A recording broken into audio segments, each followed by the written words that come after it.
So this is how you heat up your chemicals. I feel shaking. We must get to the locker room. They're shaking. Make sure when you get there you drop and cover and stay away from things that might fall.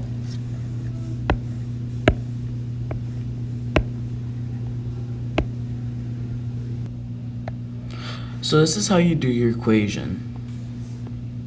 I feel an earthquake. Okay, let's go to the locker room, and when you get there, cover your head. Okay, let's go.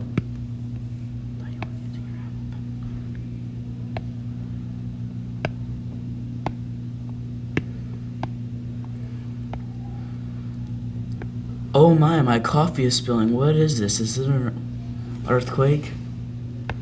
I guess it must be. Let's go to the locker room. They're shaking. What should I do? I think I should go closer to the building. Maybe that's the safest spot.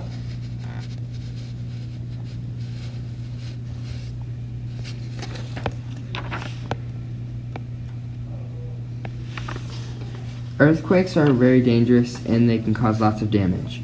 Make sure that when you are in a safe place, you drop and cover your head so that things that are heavy might not fall on you. Also, be aware that there may be some aftershocks after an earthquake.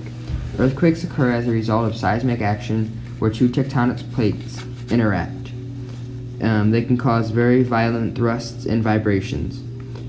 The earthquakes are measured in Richter scales on magnitudes. They occur in volcanic regions, and if outside, stay away from the building and utility wires. When you're in the open, stay there until the shaking stops. The kid outside is in the wrong because he's outside and you got close.